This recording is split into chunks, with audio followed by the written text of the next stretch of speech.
Olá pessoal, sejam todos muito bem-vindos a mais um Analisando os Desenhos dos Inscritos. E antes da gente começar, como sempre, rapidinho, se você quer ter a chance de aparecer aqui em futuros vídeos analisando os desenhos dos inscritos, é muito fácil. É só você ir agora na descrição desse vídeo e lá você vai encontrar um link para um formulário do Google. É só você entrar lá, preenche o formulário, anexa o seu desenho e você já está aí participando das seleções futuras. Você pode enviar quantos desenhos você quiser a qualquer momento, o formulário vai estar sempre aberto para vocês. Aproveita que você já está aí na descrição e dá uma olhadinha no link do portal do nosso curso em desenhoartístico.net. Lá você vai aprender um montão de fundamentos do desenho para te ajudar a evoluir cada vez mais na sua arte. Muitas das coisas que a gente vai comentar no vídeo de hoje vocês vão poder aprender aí em detalhes, com aulas longas de 1 hora de duração, para vocês realmente compreenderem tudo que vocês precisam saber aí sobre finalização de desenho. Você com certeza vai estar fazendo aí um investimento na sua carreira artística. Para a análise de hoje, nós vamos estar olhando aqui um desenho que foi enviado pela nossa inscrita Juliana. Ela enviou esse desenho falando que foi um estudo sobre fundo e iluminação, então vamos dar uma olhada no resultado que ela apresentou e vamos dar aí algumas dicas para ajudar a Juliana e também você aí sobre esses assuntos. Bora lá! Então, gente, esse desenho aqui foi enviado pra gente pela Juliana. O arroba dela no Instagram está aqui e está disponível na descrição para ficar mais fácil para vocês irem lá seguir ela. Então, vou fazer uma análise bem geral aqui, apontar vários pontos que a gente poderia mexer aqui e também o que é que tá bacana. A Juliana enviou esse desenho comentando que era um estudo de cenário e também de iluminação. Vamos começar por esses pontos. Primeiramente, o cenário. Eu vou começar traçando linhas retas aqui, usando as linhas de perspectiva que você já colocou aqui no seu desenho, para eu dar uma checada no que é que você fez aqui em questão de ponto de fuga. Bom, vamos lá, Juliana. O que é que eu fiz aqui? Eu peguei todas essas linhas retas de cenário que você tem aqui e eu simplesmente prolonguei elas para ver onde é que elas se encontrariam. E, no fim das contas, acabou que a gente tem aqui uma grande bagunça, não é mesmo? Então nós temos algumas linhas que estão de fato convergindo. Se a gente pegar, por exemplo, aqui essas duas linhas da mesa, a gente tem que elas se encontram nesse ponto. A gente tem essas linhas aqui da janela e também do rodapé se encontrando mais ou menos nesse ponto. A gente tem essas duas linhas da janela se encontrando mais ou menos aqui. E daí, se a gente também seguir, por exemplo, as linhas do piso, eles vão se encontrar em algum momento bem distante lá pra cima, mas vão convergir. E o problema aqui é que toda essa perspectiva ela deveria ter sido resolvida com apenas um ponto de fuga. Antes de mais nada, eu vou recomendar que você dê uma olhadinha em um Analisando os Desenhos dos Inscritos que eu subi aqui no canal faz mais ou menos umas 2 semanas, no qual eu discuto justamente sobre perspectiva e eu falo sobre como é que a gente encontra a nossa linha do horizonte. Basicamente, a regra geral é que a gente tem que colocar essa linha do horizonte na altura da cabeça do nosso personagem. Tem mais detalhes lá no vídeo para você se aprofundar, mas de modo geral vamos trabalhar dessa forma. Então vamos colocar essa nossa linha do horizonte aqui na altura mais ou menos da testa da nossa personagem e você poderia ter resolvido isso tudo com um ponto de fuga único aqui no centro para a gente trabalhar com uma perspectiva de um ponto de fuga. Dessa forma nós precisaríamos que todas as linhas do seu cenário convergissem para este único ponto, então a gente acabaria com uma coisa mais ou menos assim. Então, se você olhar aqui as linhas da mesa, essa mesa seria um pouquinho mais aberta. A gente teria que a janela teria um pouquinho mais para baixo, assim como o rodapé seria um pouquinho mais erguido. A gente teria que essas linhas aqui da janela, elas estariam apontando mais para baixo. Essa parte de cima desse móvel praticamente não apareceria, a gente teria apenas esse pedaço dessa parte de cima do móvel visível. A gente não teria a parte de cima desse móvel visível.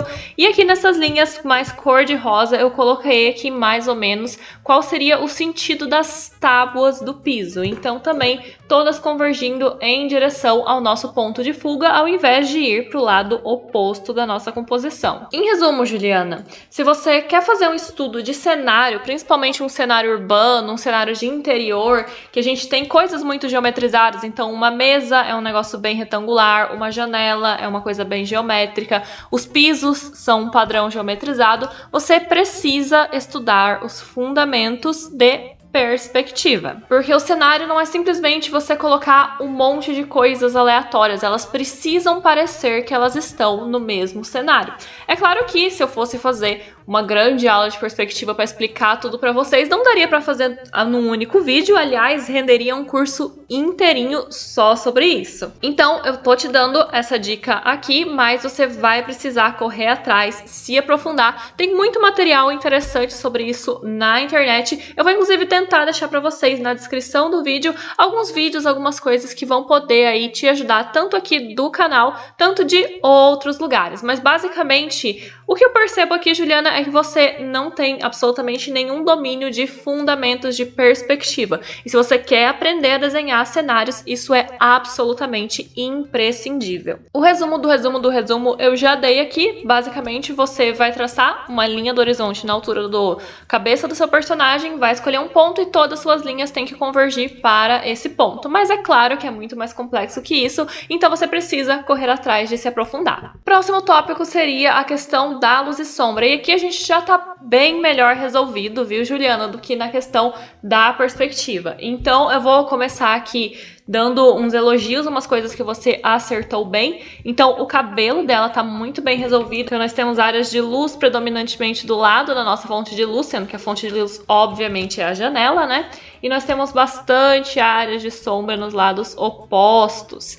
Então, você resolveu isso bem no cabelo, você resolveu isso bem no rosto. Então, a gente tem boas áreas de luz desse lado, boas áreas de sombra do outro. O que você cometeu erro aqui de luz e sombra não foi exatamente no personagem, mas novamente em questão do fundo.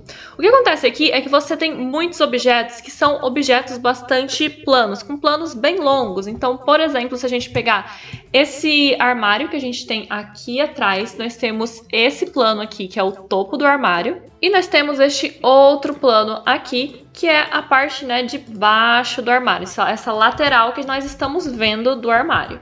Então, nós temos apenas dois planos. É claro que a gente tem aqui as divisões das gavetas, coisa e tal, mas isso não altera o plano. Elas estão todas, né, em um mesmo plano, que é esse grande plano da lateral da frente do nosso armário. A regra básica da luz e sombra, quando nós temos esse tipo de objeto, que são caixas, que são cubos, que são paralelepípedos, é que a gente só vai ter mudança de valor, ou seja, de tonalidade, quando a gente tiver uma mudança de plano. O que significa que tudo que está dentro deste plano aqui de cima do armário, ele deveria estar basicamente com a mesma iluminação, porque a nossa luz, ela está saindo da nossa fonte de luz, que nesse nosso caso é a janela. Então a luz sai daqui e a mesma luz que está iluminando este lugar está iluminando este outro lugar. Não existe nenhum tipo de barreira no meio do caminho que vai dar uma alterada aí na intensidade da luz. Então esses dois pontos, tanto dois, eles recebem a mesma quantidade de luz. O que significa que nós não vamos ter esta diferença que você fez. Este lado deste plano escuro e este lado deste plano claro. Você vai ter que isso aqui simplesmente vai ser uma cor chapada e a única sombra que você vai ter é a sombra projetada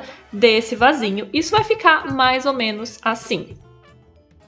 Então aqui nós temos a sombra do vasinho nesse plano, mas a gente não tem diferenças entre esse plano. A mesma coisa esse plano aqui de baixo, você vai ter as diferenças aqui desses espacinhos que você vai ter entre uma gaveta e outra, e você também vai ter a sombra projetada desses pegadorzinhos aqui. Mas de modo geral, a tonalidade do plano geral vai ser a mesma, e você não vai ter essas áreas de luz e essas áreas de sombra, porque isso aqui é um plano único, ele não tem uma textura, ele não é mais alto de um lado e mais baixo de outro, então basicamente a gente vai ter tudo no mesmo tom.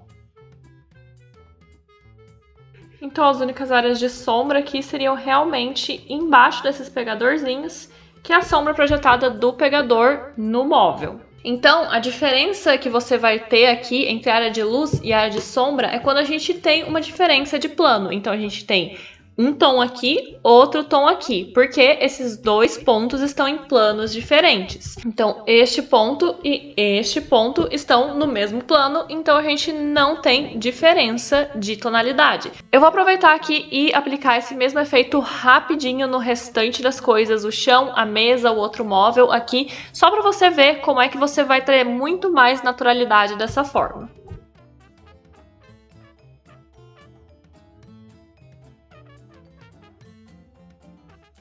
Então, fazendo essa simplificação do sombreado que você fez nesse seu cenário, olha como a gente consegue um efeito muito mais natural. E eu tô mostrando pra você que muitas vezes menos acaba sendo muito mais. Então aqui, se você tivesse um conhecimento aqui de luz e sombra, de planos, tridimensionalidade, você teria conseguido aplicar de um jeito muito mais fácil um efeito muito mais convincente no resultado final.